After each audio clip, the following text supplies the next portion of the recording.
Tu te dis peut-être que ton procès à la cour municipale, c'est juste pour contester une contravention, que c'est pas grave si tu sais pas exactement comment ça va se passer. D'un autre côté, tu te dis que tant qu'à te rendre là-bas, tu veux bien le faire et que pour ça, tu vas bien le préparer. T'as raison et je vais t'aider.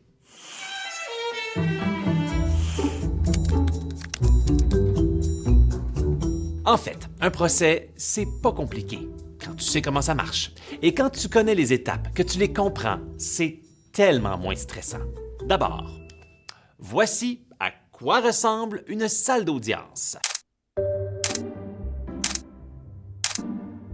Peu importe la couleur du tapis, les salles d'audience sont presque toujours organisées de la même manière.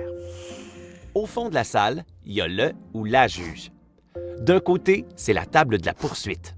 Au milieu, c'est la place du greffier ou de la greffière, une personne indispensable au bon déroulement de l'audience. Toi, la défense, ta place est ici. Mais comme tu vas probablement témoigner, tu vas aussi devoir te rendre à la barre des témoins. Le jour de l'audience, il faut arriver tôt pour avoir le temps de trouver ta salle. Quand tu l'as trouvée, tu entres et tu t'identifies. Tu vas voir qu'il y a du monde dans la salle. Mais c'est pas une surprise pour toi parce que tu sais déjà que les audiences sont publiques. L'audience commence quand le ou la juge entre dans la salle de cour. À ce moment-là, tout le monde dans la salle doit se lever. Quand c'est rendu ton tour, le greffier ou la greffière t'appelle par ton nom. C'est toujours le ou la procureure de la ville qui commence. La poursuite doit essayer de prouver que tu as commis l'infraction. Elle peut présenter des documents comme le constat d'infraction ou des photos. Ça se peut aussi qu'elle présente des témoins. Et si c'est le cas, prépare-toi. Toi aussi, tu vas pouvoir leur poser des questions. Je répète, poser des questions. C'est pas le moment de faire des commentaires ou de leur raconter ta vie. Quand la poursuite a terminé de présenter sa preuve, prends une grande respiration parce que c'est à ton tour. Ton objectif est de soulever un doute raisonnable. Pour y arriver, prends le temps de présenter tes arguments et les documents à l'appui de ce que tu dis. Et si tu veux, toi aussi, tu peux faire entendre des témoins. Dans ce cas-là, c'est possible qu'au début du procès, le ou la juge demande à tes témoins d'attendre à l'extérieur de la salle d'audience. En passant, tu n'es pas obligé de témoigner. Mais si tu veux expliquer ta version au tribunal, tu vas devoir le faire.